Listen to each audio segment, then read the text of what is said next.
Dentro de nosotros tenemos 4 vidas sucesivas, encajadas una dentro de la otra. El hombre es un mineral porque tiene dentro de sí el esqueleto, formado por sales y sustancias minerales. Alrededor de este esqueleto está bordado un cuerpo de carne, formado de agua, de fermentos y de otras sales. El hombre también es un vegetal, porque como las plantas se nutre, respira, tiene un sistema circulatorio, tiene sangre como la linfa, se reproduce. También es un animal, en cuanto que está dotado de motilidad y de conocimiento del mundo exterior que le dan los 5 sentidos y que completa la imaginación y la memoria. Por último, es un ser racional en la medida en que posee voluntad y razón. Por consiguiente, tenemos dentro de nosotros 4 vidas distintas y debemos, por tanto, conocernos 4 veces. Con estas palabras, atribuidas a la conocida como escuela pitagórica, se nos introduce al viaje cinematográfico del I Quattro Volte, una obra en la que, como hicieran durante siglos los discípulos del filósofo Pitágoras, se reflexiona acerca de la naturaleza, así como del alma que habita todo aquello que nos rodea. Mucho se ha escrito y especulado sobre el fundador de la escuela pitagórica, pero poco o nada se sabe a ciencia cierta sobre la vida del enigmático Pitágoras, más allá de los ecos de su leyenda. El historiador griego Diógenes Laercio, citando a su vez al filósofo Heráclides Póntico, afirmaba que Pitágoras solía decir que era hijo del dios Hermes y que su padre le permitió elegir un deseo: cualquier cosa salvo la inmortalidad. La petición de Pitágoras fue la de mantener la memoria de lo ocurrido a través de sus sucesivas existencias. Era, por tanto, Pitágoras capaz de recordar la transmigración de su alma, de qué forma se había reencarnado siempre y por cuántas plantas y animales había pasado, así como las cosas que había padecido. La vida de Pitágoras es, por tanto, muchas vidas, el cruce de una multitud de historias, una biografía establecida en el borde inabarcable de lo mitológico. De todos los filósofos llamados presocráticos en la antigüedad griega, sin duda la figura de Pitágoras de Samos es la más fascinante y controvertida por su dimensión semilegendaria. Es una figura que se mueve digamos, entre la nebulosa leyenda de su vida, de sus viajes por el Antiguo Oriente, quizá incluso del Antiguo Egipto, su peregrinación desde su isla natal de Samos hasta Crotona, en la Magna Grecia, las noticias muy dispersas y diversas sobre sus enseñanzas, por supuesto la fundación de su escuela legendaria, pero de existencia, por supuesto, históricamente comprobable, los pitagóricos en la ciudad de Crotona. Son una serie de características que hacen de este personaje un objeto de debate en los estudios de filosofía antigua, de filología clásica y de historia antigua, por supuesto, muy viva, una figura muy disputada, como digo, que entra en la categoría de lo que Marcel Détienne llamaba los maestros de verdad, los maîtres de vérité de la antigua Grecia. El pensamiento del pitagorismo resulta bastante conocido debido a su persistencia en la historia del pensamiento y de la ciencia de Occidente. No hay que olvidar que ya Platón es un pitagórico, al decir de Aristóteles en el libro Alfa de la filosofía primera y en el libro 13 y 14 en el Mi y en el Ni, ¿verdad? Al mismo tiempo los neoplatónicos recuperan el neopitagorismo, Iámblico, por ejemplo, Siriano, Marino, Proclo, no son comprensibles sin el pitagorismo, y además se transmite después, a partir del Renacimiento, con Gassendi, con los nuevos pitagóricos, con los atomistas, retomando la pitagorización de los filósofos árabes, de manera, y con esto se transmite también a la física moderna y a la interpretación numérica de la naturaleza, de tal manera que ha habido siempre pitagorismo en Occidente. Aunque se ha llegado a dudar de su propia existencia, se da por cierto que Pitágoras nació en la isla de Samos alrededor del 570 a.C. Tras el golpe de estado del tirano Polícrates, huye al sur de Italia, instalándose en Crotona, donde rápidamente se propaga con éxito su doctrina. El prestigio de Pitágoras aumenta en la Magna Grecia, llegando a ejercer junto a sus discípulos una notable influencia. Su creciente poder se acompaña, sin embargo, de una también creciente oposición que termina por materializarse en una rebelión que le obligará a volver a exiliarse, esta vez a Metaponto, donde residirá hasta que fallezca, se dice, con más de 90 años de edad. Hoy la investigación, ya desde Cela, desde el final del XIX, tiende a extendirse en dos grandes áreas en torno al pitagorismo y al propio Pitágoras histórico.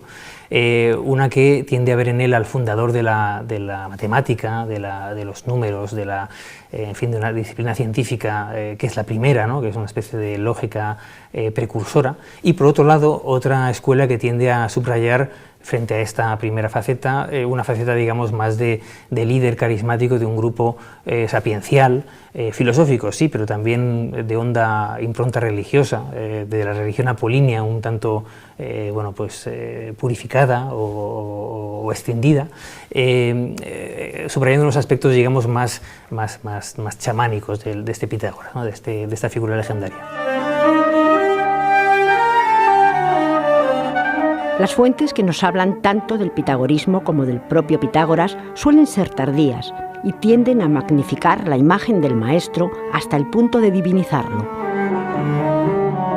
A Pitágoras se le atribuyen saberes, hazañas e incluso milagros que hoy en día, gracias a otras fuentes históricas y al propio sentido común, sabemos que no pueden ser ciertos. El propio teorema de Pitágoras hereda el nombre del sabio de Samos, cuando en realidad era un principio ya conocido en Mesopotamia y el antiguo Egipto. Pese a todo, parecen incuestionables tanto el carisma como la originalidad de Pitágoras a la hora de combinar y difundir los nuevos saberes y sensibilidades que llegan a la Grecia de su tiempo. Hay que recordar que el mundo en el que vive Pitágoras es de Samos, una isla en el Asia Menor jónica, es el mundo que estaba interconectado en una especie de gran autopista de la información, que era la calzada real persa, que atravesaba todo el gran imperio multiétnico de los aqueménidas, y que realmente, había un flujo de conocimiento, de información, de saberes que lo hacía, el Asia Menor jónica. No en vano allí sucede ese llamado milagro griego, que no es tal si uno ve todo lo que hay debajo del iceberg, ¿no? Realmente, pues pensemos que en época de Pitágoras, y un poco antes y un poco después también, los persas llegan hasta la India y conquistan también y tienen el Egipto. Es decir, es un imperio que se extiende, por supuesto Babilonia, los caldeos, Palestina, todos los centros del saber del Oriente Antiguo están bajo dominio persa y confluyen, no por casualidad, en esa gran carretera, como digo, esa calzada sagrada que va atravesando las capitales del imperio aqueménida y que acaba en el Asia Menor griega, ¿no? No es difícil pensar en Samos o en Halicarnaso o en Mileto como un lugar donde iban a desembocar esas ideas desde tan lejos como los brahmanes en la India o los sacerdotes egipcios o babilonios, etcétera, etcétera. Entre los pitagóricos, especialmente entre los primeros miembros de la escuela, el número se convertiría en el elemento clave a través del cual explicar el cosmos, un cosmos que entendían como un conjunto numérico ordenado. Detrás de la realidad misma subyacerían principios matemáticos, razonamiento que, llevado al extremo, condujo a los pitagóricos a afirmar que absolutamente todo lo que nos rodea son números, unos números que incluso tendrían su propia entidad corpórea. Sin embargo, esta concepción del número, dotada de un componente mágico de carácter esencialmente místico, todavía dista mucho del concepto abstracto del número que tenemos en la actualidad. Lo que no ha sido tenido en cuenta suficientemente, no ya por la cultura científico-mental más o menos divulgativa de Occidente, sino por la filosofía, es justamente la crítica que hace la ontología constantemente a esta metafísica del número. ¿Por qué razón? Porque independientemente de que la realidad pudiera estar constituida, que es una tesis muy atrevida, por relaciones numéricas, geométricas, simbólicas o musicales, el problema de la crítica de la filosofía, para empezar por Aristóteles al pitagorismo, escribe varios libros contrapitagóricos, es el siguiente: si los arjai, los primeros principios, fueran números, esto sería quedarse a medio camino, porque las síntesis son compuestas y por lo tanto descomponibles y además corruptibles, de tal manera que las síntesis siempre tendrían que referir a primeros principios anteriores que a su vez ya no podrían ser sintéticos ni compuestos. Las teorías básicas de los pitagóricos se han podido abordar gracias sobre todo al estudio que de las mismas hace Aristóteles. El propio Aristóteles proclamará en su Metafísica: los llamados pitagóricos se aplicaron al estudio de las matemáticas y fueron los primeros en hacerlas progresar, creyendo que sus principios eran los principios de todas las cosas y que todo cielo era armonía y número. Y si algo faltaba en alguna parte, se desvivían porque todo el sistema les resultara coherente. Por ejemplo, como les parece que la década es perfecta y abarca la naturaleza entera de los números, afirman que los cuerpos que se mueven por el cielo son 10, aunque los visibles son solo 9, y se inventan por esta razón la antitierra.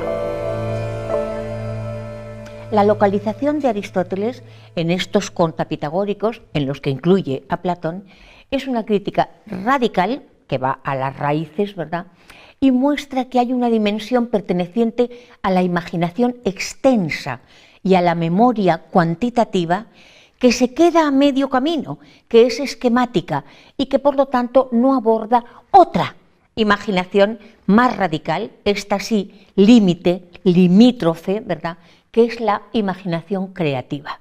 Esto tiene mucha importancia en un elemento que no podemos nosotros olvidar, y es que este carácter cuantitativo, numerológico, incluso simbólico, que tanto ha fascinado luego a la ciencia de la naturaleza occidental, es para Grecia mitológico, es cosmogónico, es genético, no llega a los últimos y primeros principios de la realidad, que son intensivos, que no pueden ser cuantitativos porque no pueden ser divisibles, y que sí se localizan en acciones intensivas que dan lugar a comunidad y no en compuestos que tienen un correlato abstracto conceptual.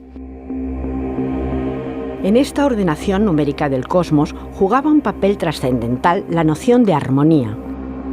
Alejandro de Afrodisias, comentarista de las obras de Aristóteles, afirmaba que según los pitagóricos, el universo todo se halla configurado de acuerdo a una escala musical, pues está compuesto de números y conforme a número y a una escala. Aunque, como todo lo que rodea su figura es difícilmente constatable, se le atribuye a Pitágoras el descubrimiento de los intervalos musicales regulares. La música tiene un papel también fundamental junto a la matemática, y obviamente son dos disciplinas que van de la mano, ¿no? Aún hoy, por supuesto, cualquier músico lo sabe, ¿no? En cuanto al hallazgo supuesto de la llave de las escalas por Pitágoras, en las fuentes, por ejemplo, bueno, pues he hablado de Jámblico antes, ¿no? Los neoplatónicos que transmiten sus vidas de Pitágoras, tiene todas las marcas literarias de ser una leyenda de una revelación. Parece que Pitágoras pasa por una fragua donde está oyendo un martillear en el yunque, y de repente tiene una iluminación acerca de cómo la matemática rige la música y cómo se pueden estudiar las escalas. Bueno, es un pasaje muy bonito, pero que cualquier músico que lo lea ve que es falso, ¿no? Los propios cuerpos celestes situados en torno al centro del cosmos se hallarían a distancias proporcionales. En palabras igualmente de Alejandro de Afrodisias, estos cuerpos se mueven unos más deprisa y otros más despacio, y producen en su movimiento un sonido grave los más lentos, agudo los más rápidos. Tales sonidos, según la proporción de sus distancias, producen un conjunto afinado. Hay testimonios sobre la curación por la música, sobre la práctica de ensalmos, de himnos, meditación, al levantarse, al irse a acostar, la curación por la música, ¿no? Hay testimonios de esto. Quizás esté más cerca del Pitágoras histórico o del pitagorismo más antiguo, esta aproximación de la música como ensalmo, que el de la música como escala matemática. quizá, ¿no? Pero bueno, ya digo que las fuentes bueno, pues recogen ambas tradiciones, ¿no? Y nos interesa destacar que sin duda tuvo un papel muy importante, porque siempre la tradición lo ha recogido así, ¿no? Lo ha destacado. En torno a esta doctrina, al parecer de Aristóteles, elegante y hábil, pero que no contiene la verdad, se articuló durante siglos la conocida como escuela pitagórica. Esta comunidad hermética se regía por una serie de principios en ocasiones más propios de una incipiente religión que de una escuela de pensamiento. La conducta de los integrantes del grupo se establecía en función de un estricto código espiritual, propiciador de un estilo de vida a través del cual sus miembros llegaban a la salvación. Normas, entre otras, como no aceptar golondrinas en casa, no comer habas, no llevar anillos o no orinar en dirección al sol, componían una lista de obligaciones y tabús de alto y, en ocasiones, incomprensible contenido simbólico.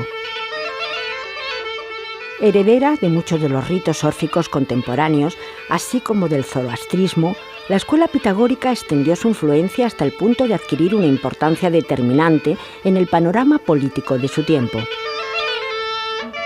Una de las notas definitorias del pitagorismo, frente a otros movimientos no lejanos, es su interés por la política. Y esto ha llevado también a teorizar sobre en qué medida los pitagóricos querían cambiar la sociedad externa. Es verdad que el pitagorismo ha sido estudiado como una sociedad carismática, tras el modelo weberiano, etcétera, una sociedad cerrada en sí misma, con sus relaciones de poder, con sus jerarquías, con sus, bueno, pues, su escala hacia el saber, hacia el conocimiento, hacia el sumo bien o hacia bueno, pues hacia la revelación sobre el alma, etcétera, pero tenía un fuerte componente también de actividades que iban hacia afuera de la escuela, ¿no? Las fuentes nos cuentan, por ejemplo, sobre la actividad de los pitagóricos y el propio Pitágoras en los conflictos que Crotona tuvo con su vecina ciudad de Síbaris, en la Magna Grecia. Bueno, hubo una guerra muy conocida que acabó con la aniquilación de Síbaris, la rival de Crotona. Bueno, en las fuentes se recoge también, pues, la actividad de Pitágoras como mediador diplomático con los embajadores de la ciudad rival. Se recoge la influencia que tuvo también su grupo a la hora de dictar leyes en la Magna Grecia. Bueno, la figura también del legislador, del profeta, del poeta también, del taumaturgo, están un poco mezcladas en el caso de Pitágoras. La crítica de Aristóteles, que luego en nuestros días continuará, retomará Nietzsche, retomará Heidegger, retomará Gilles Deleuze, ¿verdad? A partir de ser lectores de Aristóteles, esta crítica también afecta a la política pitagórica. Los pitagóricos son una secta de oligarquía cientifista que gobierna sobre los artesanos y sobre los militares a través de ¿el qué? El haberse hecho dueños del número. El que posee el número y por lo tanto las ciencias de la medición, la medicina armónica, la astronomía, la agrimensura, se coloca por delante del cosmos, del orden, del tiempo, del lenguaje, del mundo. Pero esto es mitológico, dice la crítica griega. Y esto no podemos olvidarlo porque por mucho que la ciencia o cierta intelectualidad se haga pitagórica, sin embargo la crítica de la ontología rigurosa es la que vuelve a retomar el pensamiento contemporáneo. El respeto en la polis por el resto de los ciudadanos era una de las consecuencias directas de la creencia de que todos los hombres en particular y todos los seres vivos en general somos congéneres. Además, el alma de todo ser sería inmortal y transmigraría de unos a otros en un eterno devenir. En el siglo VI, que es cuando vive Pitágoras antes de Cristo, hay una suerte de revolución en el pensamiento y en las religiones griegas. Una revolución que tiene que ver con la idea del alma. Es una idea del alma que no tiene nada que ver con la que había, por ejemplo, en Homero. Hay una perspectiva ética del más allá, hay una suerte de, bueno, pues de descubrimiento o redescubrimiento, si queremos, no sabemos cómo había sido antes, de la teoría del alma. En cuanto a saber sobre el alma que los pitagóricos y Pitágoras sobre todo, defendían y en el que son pioneros. Eso es, digamos que en las fuentes antiguas se reconoce esa primacía, son los primeros que introducen esas ideas sobre el alma, quizá en paralelo a los órficos que ya he mencionado antes, ¿no? La idea de que el alma puede separarse del cuerpo y tras unos ciertos ciclos numéricamente demostrables en la armonía del cosmos, volver a reencarnarse en otro ser vivo, en otro cuerpo. Bueno, pues esa idea, las fuentes antiguas eran un poco cautas a la hora de relacionarlas con algún ámbito geográfico. En Heródoto, por ejemplo, parece que se relacionan con Egipto. Bueno, hay otros estudiosos y otras fuentes también que apuntan hacia la zona de Tracia o de Escitia, bueno, zonas que Mircea Eliade llamaría chamánicas, ¿no? El famoso historiador rumano de las religiones que tiene este libro estupendo sobre el chamanismo, las técnicas del éxtasis. Sin duda va más allá y se remonta en último término a la India. Una comprensión que cree en la reencarnación del alma individual para no asumir la muerte tiene consecuencias. Esta fuga de la muerte hará que, por ejemplo, ya Heráclito diga son superficiales, o que Empédocles y Parménides hayan sido educados en el pitagorismo y sean pitagóricos heterodoxos, es decir, conocen en profundidad el pitagorismo y dicen, no puede ser, ¿qué pasa con el sentido de la muerte, con la diferencia, con la tragicidad, con la creatividad poemática, ¿verdad? De tal manera que hay, por parte de la filosofía ontológica, siempre una decepción ante el pitagorismo dominador. Y es lo que nos ocurre a veces cuando vemos soluciones muy elegantes de la matemática o incluso de la música, pero decimos, ¿y dónde está aquí la tragicidad? ¿Qué es lo que pasa con el dolor del hombre, con el dolor del mundo? ¿Qué pasa con la muerte, con la herida, con la creación? ¿Qué pasa con la ruptura respecto de las cadenas de contrarios en pugna? A pesar de que el secreto fue una regla básica entre los seguidores de Pitágoras, su doctrina consiguió permear en su tiempo y transformar el devenir de la historia de la filosofía, siendo hoy por hoy indiscutible la influencia y la vitalidad de su legado. La huella dejada en autores posteriores es determinante a la hora tanto de entender la historia del pensamiento en Occidente como de establecer vínculos no del todo estudiados con tradiciones remotas pertenecientes a lugares tan distantes como la India y China. Siempre se habló de la deuda que tenía la filosofía platónica con respecto a esta escuela, ¿no? Desde el Menón, desde las primeras teorizaciones sobre el alma y sobre la metempsicosis en Platón, la lección de geometría del Menón, recordemos, ¿no? También profundamente marcada quizá por esa influencia pitagórica, hasta la política, recordemos en la República o en las leyes, esos consejos de casi hombres divinos, ¿no? Guardianes de la ciudad, o filósofos en la cúspide de esta polis ideal, ¿no? De Calípolis o de Magnesia, que quizá recojan algo de esa estructura jerárquica de la antigua sociedad sapiencial pitagórica, ¿no? Y de sus planes para mejorar utópicamente, si queremos, la comunidad política, ¿no? El neopitagorismo se extendió hasta bien entrada la era cristiana, solapándose en muchos casos sus ideas con las del propio cristianismo, al que sin lugar a dudas allanó el camino, al haber introducido siglos atrás la idea de la inmortalidad del alma. Esta crítica la entendemos todavía mucho más nosotros gracias a Nietzsche. Nietzsche ha defendido que la comprensión de una Grecia basada en la armonía y en la crasis, en el orden, es apolínea, pero que faltaba la mitad dionisíaca, la diferencia, la alteración, la necesidad de romper todas las síntesis que se anquilosan porque se hacen doxáticas o dogmáticas en las costumbres, ¿verdad? El Nietzsche trágico, el que nos ha devuelto la catarsis, la purificación de la tragedia como asamblea poemática, es contrapitagórico.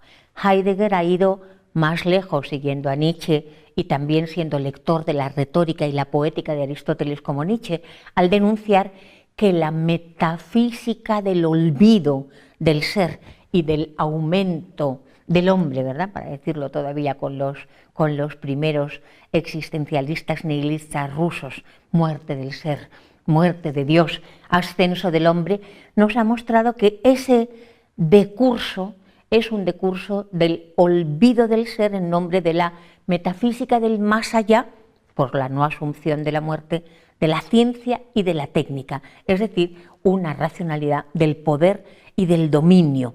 Por último, Deleuze, en quien confluye no solo toda esta vía y también el gran descubridor de este Aristóteles griego en la retórica, que es también Hölderlin, sino también Spinoza y la Estoa. Por lo tanto, las dos grandes vertientes de la ontología de Occidente también discute la armonía, la estructura, la codificación estructural cuantitativa extensa, gracias a la cual se ha dominado a la naturaleza. De tal modo que la crítica al pitagorismo es la cumbre del pensamiento occidental y es una cumbre crítica. Digamos que literariamente nos gusta también leer las vidas de Pitágoras como vidas, bueno, no tanto de un filósofo, como hoy lo pensaríamos, sino una especie de vidas de santos, ¿no? Una especie de hagiografía pitagórica que es escrita muchos siglos después por filósofos neoplatónicos que querían hacer de Pitágoras su primer fundador, su protos heuretes, ¿no? Su especie de precursor, ¿no? Lo mitifican, casi lo divinizan, le hacen hijo de Apolo a veces, ¿no? Lo convierte en una figura que sabía de todo, que era precursor no solo de la música, sino de la medicina, matemática, de la política, de la retórica, en fin, es una especie de maestro de maestros en el que se va a convertir la figura histórica de Pitágoras ya en la antigüedad tardía.